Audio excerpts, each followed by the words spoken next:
Good afternoon, everybody. Uneducated Economist here. Let's talk lumber update video. Not a lot going on in the lumber industry right now. Prices are down, sales are slow, and activity within the building industry is also not as prevalent as you would typically expect during the summertime. So considering the situation that we're in right now, high interest payments, not a lot of buyer traffic, the builder sentiment, although it's turning positive, isn't 100% into the positive zones yet. Pretty much two of the three indicators have turned positive, but one of them, the buyer traffic, is still quite negative. And that will continue to keep the builders from running at full force, until they actually see the buyer traffic coming. Why would you want to start a house if you're not sure if you can sell it? And that's pretty much the situation that we're in right now with the lumber sales, is that there's just not a lot of activity taking place. And because of that lack of activity, as far as the retail sales or even the contractor sales, commercial sales, the order or the mills, their order files are being pushed out considerable weeks. Now, typically when you go to a mill, there's going to be some lead time from the time you order it till the time you can actually get your lumber.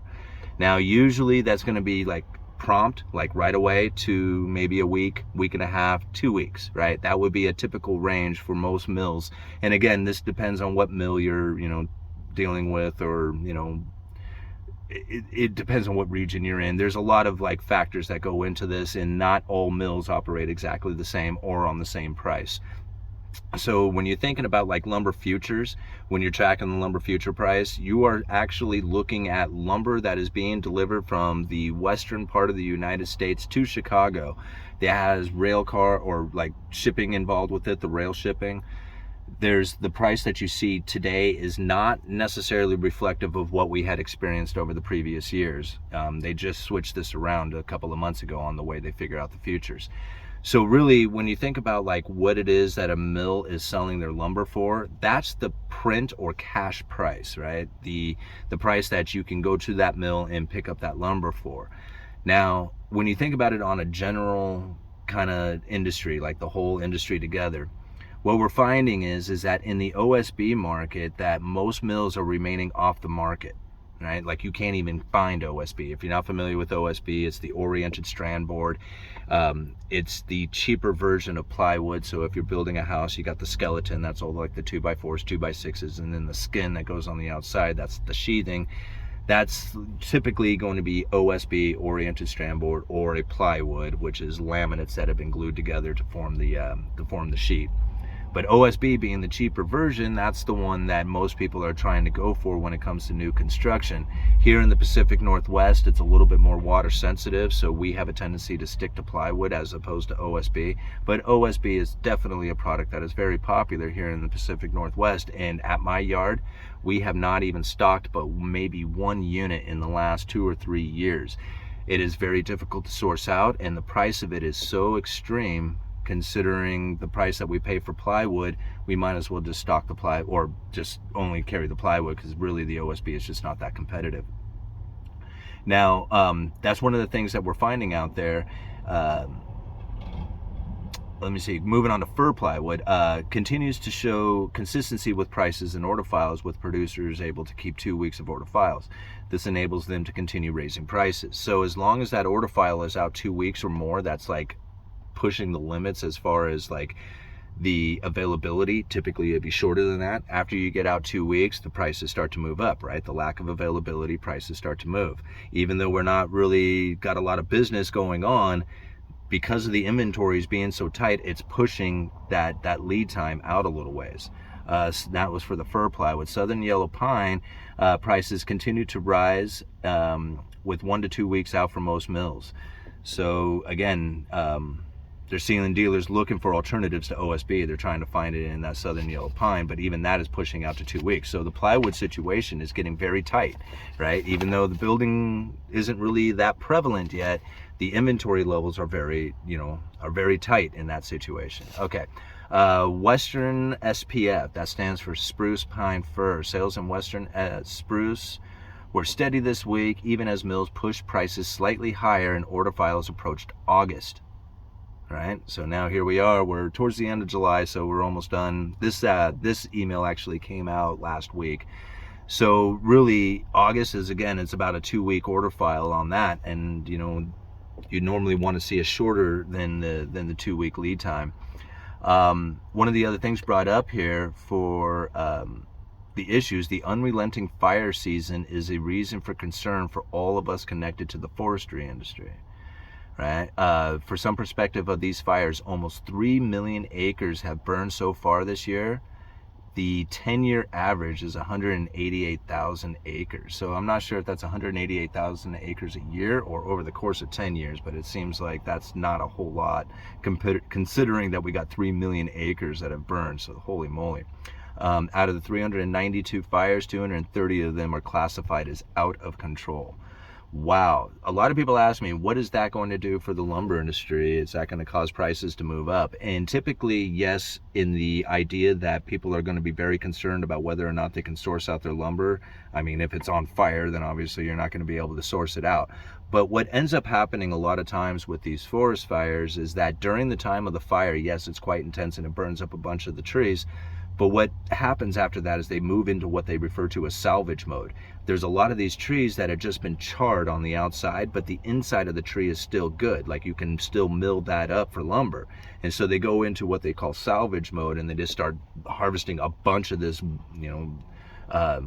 burnt up trees that are still good. And so anyway, you end up with like a kind of a glut of trees going to a lot of these mills as they're moving into that salvage mode. Anyway, moving on here. Talking about the Eastern SPF, trading was fairly muted this week as lumber futures dropped on June housing starts and permit report declined. So again, like the lack of builders out there, doing their thing, has put the sentiment out there saying that there's not a lot of demand, and the lumber futures are starting to reflect a lot of that, as the demand is low and the inventory again is tightening up on this. This is the situation that I feel is going to put us where any kind of demand coming to the home building, like if that home builder traffic goes positive, I think the builders are going to start turning it on and start buying a lot of lumber. And I just don't think there's a lot in the system right now to provide a consistent supply to a major demand. Of course, it all depends on how much demand comes. All right, moving into the southern yellow pine, all zones. Let's see here. Southern yellow pine market is on cruise control. 2x4 stayed consistent this week, and we saw those rise 10 per thousand. 2x6 remained steady as we've seen little prompt availability at the mills. All right, again, little prompt availability. That means they're pushing these order files out further and further. And the more you push that out, the higher the demand is going to end up going for it. Let's see here. Was there anything else I wanted to bring up? Let's see. I think that was the bulk of the good stuff anyway. Let me just kind of cruise through this real quick. Okay, it's talking about the southern yellow pine.